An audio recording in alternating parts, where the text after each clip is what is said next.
So, hello everyone, my name is Ruben de la Cruz Torres, and I'm your one of the reporter for today. And the report that we're going to discuss is intellectual property rights on the development and use of digital materials. So, before we proceed to the exact lesson for today, let's go ahead to talk about first for the learning outcomes for our lesson. The first one is identify the example of intellectual property rights in educational settings. Second one, define the copyright law. And the third is cite consequence when copyright laws were violated. So this is the learning outcomes that we need to understand, or we need to apply once we learn this lesson. So let's go ahead to discuss our lesson for today. So there's an plagiarism organization which has reported that a survey of over 63,700 US undergrad and 92,250 graduate students over the courses of the 3 years, which is 2022 and 2025, conducted by Donald McCabe and Reuters University, which has revealed the following. So on this part, we are going to reveal the percentage ng plagiarism reported na na-conduct nila, or yung mismong result for their conducted survey. So I just want to make it clear, the 3 years courses that I would like to mention from the survey is 2002 to 2005. So let's go ahead to reveal the survey. So the first one is 36% of undergraduates admit to paraphrasing, copying few sentences from the source or from the internet source without footnoting it. So they are putting the exact sentence directly without giving a credit from the exact owner.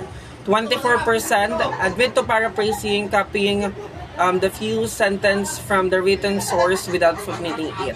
So maybe it's an undergrad. So the second one, I'm so sorry I didn't mention this one. 24% of graduate students self-report doing the same. So all the report will be the same. So it's easy for us to understand. 4 is 25% of the graduate student self-report doing the same. So. Number 5, 14% of the students admit to fabricating, falsifying a bibliography. 6, 7% of the graduate students self-report doing the same. Number 7, 7% of self-report copying materials almost the word for word from a written source without citation. So this is what I'm talking about. We need to learn on how to citate the exact idea that we copy or that we get from the from other side. Number 8, 4% of the graduate students self-report doing the same. Number 9, 7% of self-report turning in work done by another. Number 10, 3% of graduate students self-report doing the same. 11, 3% of report obtaining paper from term paper mill. 12, 2% of a graduate student report doing so. So more on they not following the exact procedure on how to give an credits for the from the owner of the idea. And we're not giving an important from them because to be honest, the idea we came from them, but we are trying to to add something on that idea. So we need to be wise and to be to make sure that we follow the exact rules on how to cite it. So this is the first plagiarism report, and the second one is the the Joseph Sun Institute Center for Youth Ethics survey 43,000 high school students in public and private school and found that one of three high school students admit that they use the internet to plagiarize an assignment. So, to be honest with you guys, I experienced this one when I'm on elementary and high school. I copy paste the idea from other because it's easy for us, because the computer, has a copy paste idea or copy paste tools, so it's easy for us to copy and paste the assignment that we need to comply. So it is wrong. So for today also we need to learn on how to citate. So later on I'm gonna I'm gonna share with you on how to use a proper citation so we can avoid the plagiarism, also the copyright infringement. So I'm gonna discuss later on. Hi, I'm Christian Luis Espino from FSM 3A, and now I am going to report the intellectual property rights and copyright. So yung itatakal po muna natin is yung intellectual property rights. So yung ano nga ba yung intellectual property rights? So yung intellectual property rights is ito yung batas na nagpoprotekta sa mga creators para maprotektahan nila yung mga gawa nilang ideas, like yung mga newspapers and yung mga magazine, ganon, para kahit pa paano kapag kami nag-copyright sa mga gawa nila is may habol sila doon. So according sa World Intellectual Property Organization or WIPO,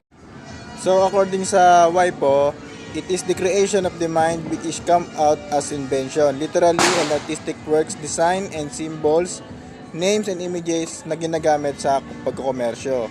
So yung intellectual property right ay pinamumunuan naman ng isang tao lamang or ng isang malaking kumpanya para magkaroon sila ng karapatan sa kanilang mga ginagawa or mga gawa. So internationally, itong mga intellectual property na ito is protektado ng World Intellectual Right Organization, na kung saan isa ang Pilipinas sa mga miyembro nito. At ang grupo na ito ay binubuo ng 191 member state. Dito naman sa atin sa Pilipinas is meron ding organization na nagpoprotekta sa mga ganyang bagay. At ito ay yung Intellectual Property Office of the Philippines, or kung tawagin na IPOPHIL. At sila nga yung nagpatupad ng batas na RA 8293. So next naman natin is yung copyright. So ano nga ba yung copyright? Copyright is refers to the legal right given to the owner of the original work or intellectual property. These works are original intellectual creations in the literary and artistic domain, protected from the moment of their creation, which include the following. Number 1, books, pamphlets, articles, and other writings. 2, periodicals and newspapers. 3, lectures, sermons, addresses, dissertations prepared for oral delivery, whether or not reduced in writing or other material forms. Number 4, letter. 5, dramatico-musical compositions, choreographic works, or entertainment in dumb shows. 6, musical compositions with or without words.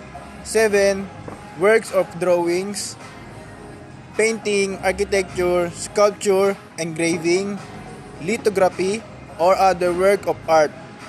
8, original ornamental designs or models for article or of manufacture, whether or not registrable as an industrial design, and other works of applied art. 9, illustrations, maps, plans, sketch, charts, and three-dimensional works relative to geography, topography, architecture, or science. 10, drawing or plastic works of a scientific technical character. 11, photographic works including work produced by a process analogous to photography, lantern slides. 12. Audiovisual works and cinematographic works and works produced by a process analogous to cinematography or any process for making audio-visual recordings. 13. Pictorial illustrations and advertisements. 14. Computer programs and other literary, scholarly, scientific, and artistic works. And that's all. Thank you. So, let's go ahead to talk about the copyright infringement. Copyright infringement is the use of works without permission where the copyright holder has the exclusive right to reproduce, distribute, display, or perform the protected work or to make the derivative works. Proper citation should be used when including them in our output. So here, if we are getting the exact ideas from others without the permission, we can call this one is a copyright infringement. So, not also a permission. We can also, we should use also a proper citation so we can avoid the copyright infringement. So here, I'm gonna discuss on you on how to use a proper citation. On our research, we have APA, and we also have MLA. I'm not so sure if you're familiar from this, but on our research, we need to learn these two style or these two style of citation, which is again APA and MLA rather. Okay, so APA style, this is the common that we use here in the Philippines for our research, which is we need to input the name and the year. So it also, we can use also a name of the book, a name of the company, together with the year. So this is the APA citation that we need to use, and I have also here a three main types, four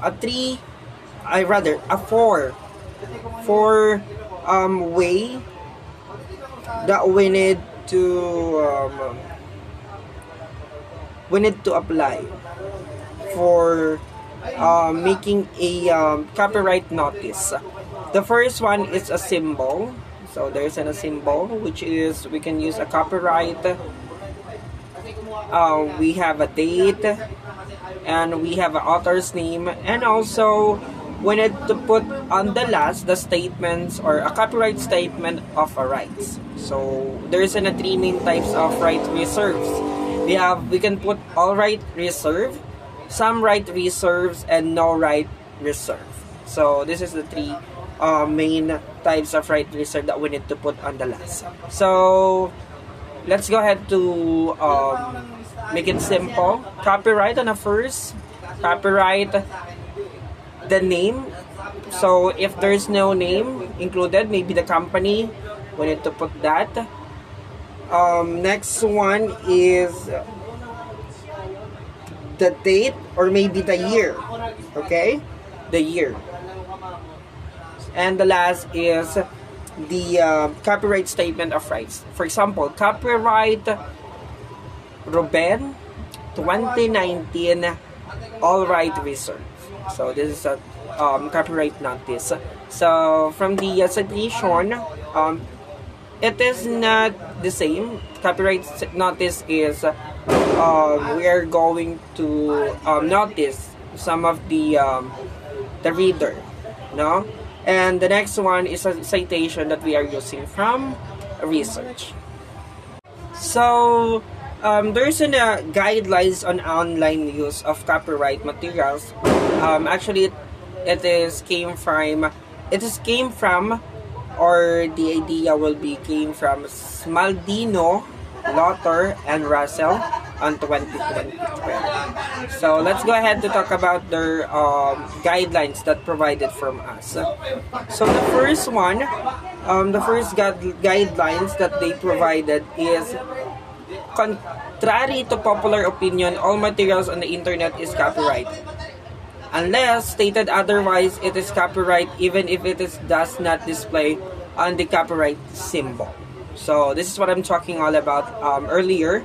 So if there's no copyright display symbol on that, we can use as long as we are putting a right citation on it. So next one, an email is an original work, fixed intangible medium of expression that is covered by copyright. Hence, it is recommended that you should not forward any email without permission in consideration of both copying privacy and Privacy Act. So actually, we know the Privacy Act, or we're not able to forward any messages without permission. So if it is from us, we can forward this one to anyone, to anybody. But if we are not the owner of the exact email, we're not allowing to, to send a forward from anybody. Okay? So you are allowed to spread it, to share it, as long as the owner of the email has a permission for that. So make sure before we forward something.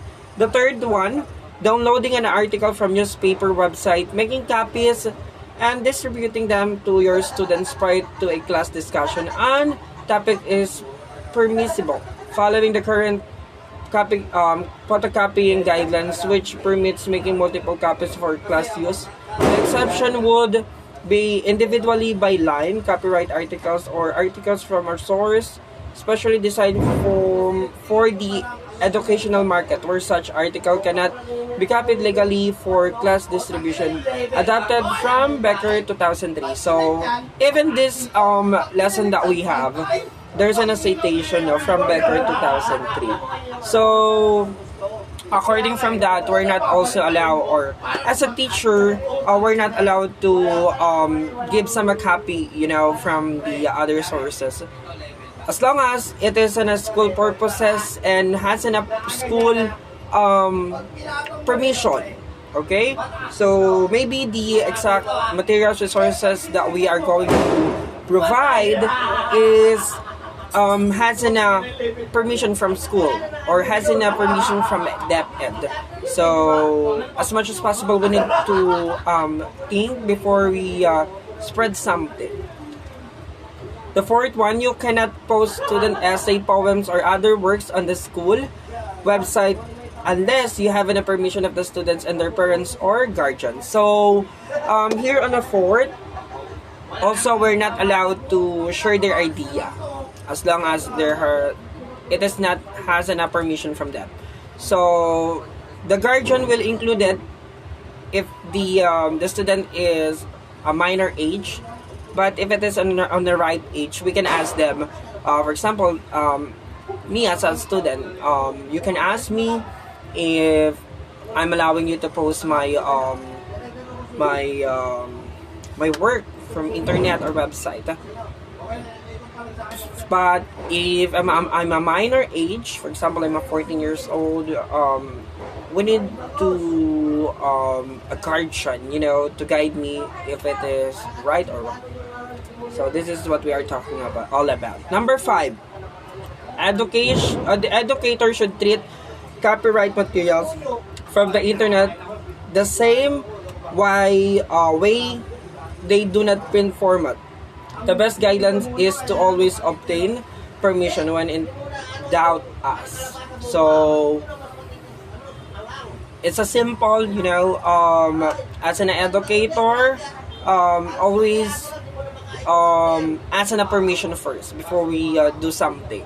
So not everything is allowable as long as it has a permission. So this is the guidelines, that we need to follow. So as much as possible, actually most of the word from this 1 to 5 is a permission. We need to ask a permission before we use, because if you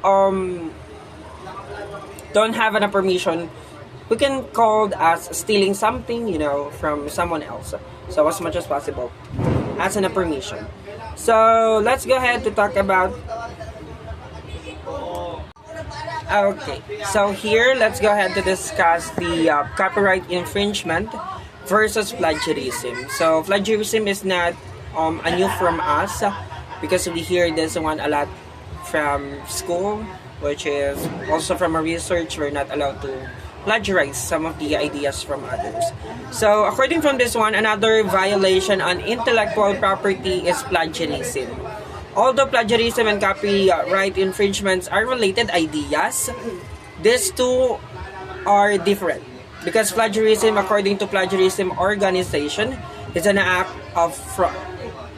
It involves both stealing someone else's work and lying about it afterward. So, just what I said, pag hindi tayo humingi ng permiso or maybe kumukuha tayo ng idea, from others without putting a citation, a permission, asking a permission, and check the copyright notice, we can call it as plagiarism or maybe a copyright infringement.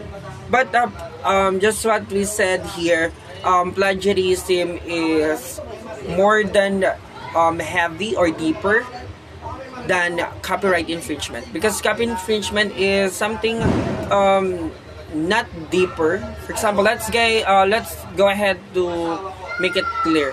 Ito yung copy infringement and ito yung plagiarism. So yung plagiarism mas matindi siya kasi yung copy infringement medyo very very very light lang siya or medyo simple lang siya. And here's some of the example, plagiarism org provided also some of the let's say idea on how we can call a plagiarism. So let's go ahead to look for this one. Ikaw naman, pagbibigyan ka naman yan eh. Alam mo, ang sabi ko na lang kay mami, buka eh, ganyan, sunugin ko na lang yung, ako kaya? Ako kaya? Oo, ako, pagkaling ako, pagkaling ko talaga lang siya. Ano yung lalaki mo pagkaling? Oo, pagkaling ako, sabi ko, wala Okay, here. So, plagiarism organization further elaborates the following as a plagiarism. So once we do this one, it will called as plagiarism. First one, turning in someone else's work as your own. So, for example, this is the idea from others and pinapalabas mo na this is your idea. So, ganun yung sinasabi na number 1. Number 2, copying word or ideas from someone else without giving a credit. So, a citation or appreciation, something like that, a credit.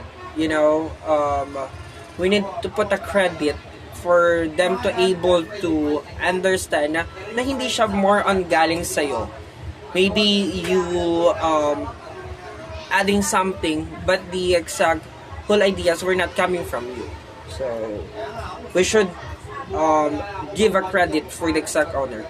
Failing to put a quotation in quotation marks.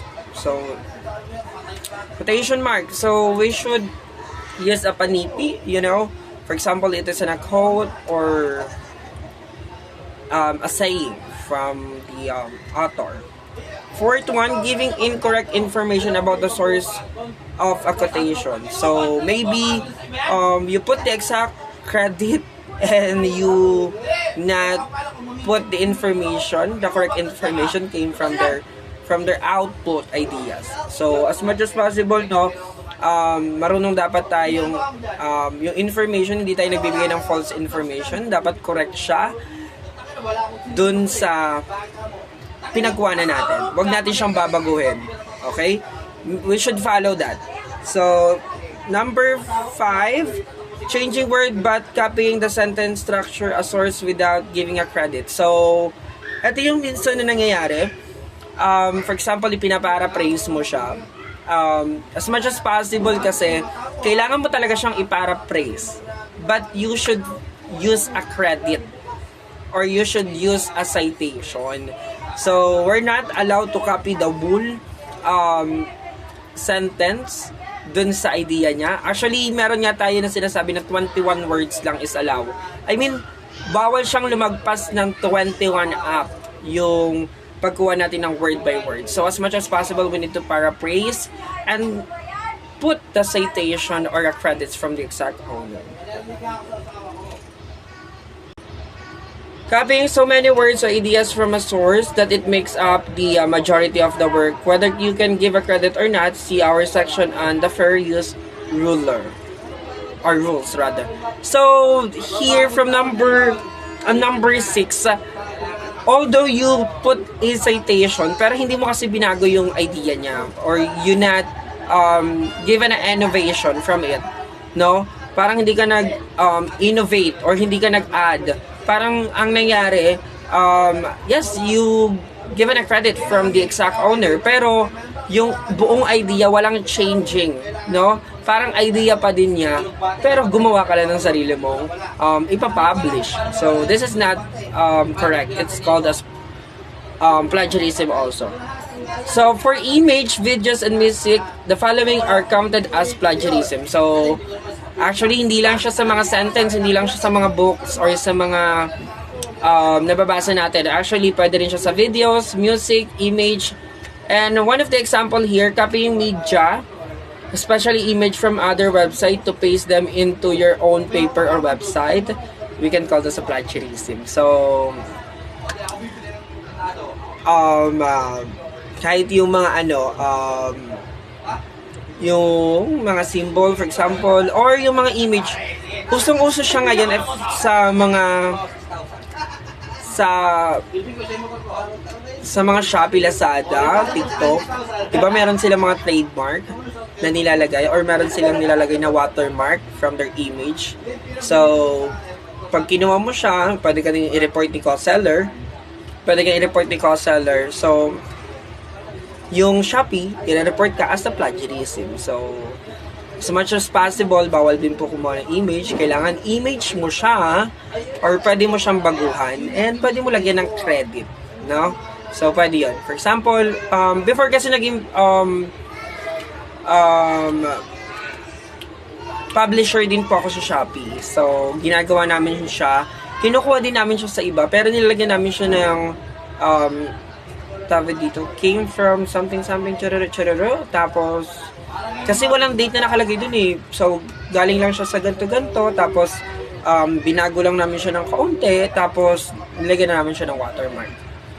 Or, yun, watermark. Para maging sa amin na siya. Next one naman natin, making a video using footage from others' video or using copyright music as a part of the soundtrack. So, actually medyo may mga ganito, no? Lalo na sa mga social media natin. Merong mga unable to play the music kasi hindi siya available, kasi hindi siya pinapagamit ng owner. Lalo na yung kung nababalitaan nyo yung sa Showtime, hindi pwedeng i-play yung Gento, no? Yung music ng SB19 kasi nga medyo exclusive pa siya. So, we need to understand that kasi di naman galing sa atin yun. And galing sa pinaka-owner yun. Third, performing another person copyright music. So, for example, may mga nakikita tayo ngayon sa YouTube, no? May nakikita tayo sa mga YouTube na kinakanta nila yung song, pero ang nilalagay nila is kinover nila yung ganto, but the original singer and original writer is si ganto. Kahit yung mga singer naman kasi 'di ba yung mga singer, hindi naman lahat produce nila yung song. Hindi nila produce lahat ng lyrics. Minsan may mga gumagawa ng lyrics pero gusto nila ng gumawa nun, ito yung kakanta. So sila yung kumakanta pero nagbibigay sila ng credits dun sa pinaka-nagsulat. Fourth, composing a piece of music that borrows heavily from another composition. So, it's still the same. No? Parang kumuha ka ng For example, ginawa mo yung first stanza, tapos may binago ka lang na something. This is not a good, we can call this one as a plagiarism. For example, gumawa ka ng sarili mong chorus, tapos yung mga second stanza mo, first stanza mo, kinuha mo siya from other, sinapul-shuffle mo lang. Medyo halata. So, you can call this a plagiarism. So, in other words, plagiarism refers to copying the work of another and claiming it as one idea or without proper attribution, while copyright infringement is copying one's work without obtaining permission. In this sense, copyright infringement is a violation of rights of a copyright holder, while plagiarism is a violation of right of the author. We have to note that not all the author are copyright holder. There are cases when publisher own the copyright. In addition, copyright infringement is a legal violation, while plagiarism is an ethical violation. So, why we say legal violation? So, sabi ko nga, di ba, medyo mababa lang siya or medyo not heavy yung copyright infringement. So, medyo ano pa siya, violation siya, but it's a legal violation. So, as much as possible, we should know the thing that we need to do first before we get some other ideas from other. And plagiarism is an ethical violation because manners or ethic kasi siya. Alam mo sa sarili mo na bawal, but you doing that, no? So, as much as possible, we need to make sure, or on a summarization of this lesson, as much as possible, we need to understand on how to use a proper citation, use a copyright notice, and also know the limitation from the sources. Kasi hindi naman lahat ng source natin is pwede. No? Meron talagang ideas na pwede nating pagkuhaan, but please, don't push ourselves na kunin talaga ang lahat. And claim, no, na sa'yo siya, hindi siya dun sa mismong owner. Parang pinapalabas mo na sa'yo siya. So, as much as possible, learn to do so. And, learn to use a proper, no, kaysa ma-violate ka. And this is our lesson for today. Thank you so much and have a great day.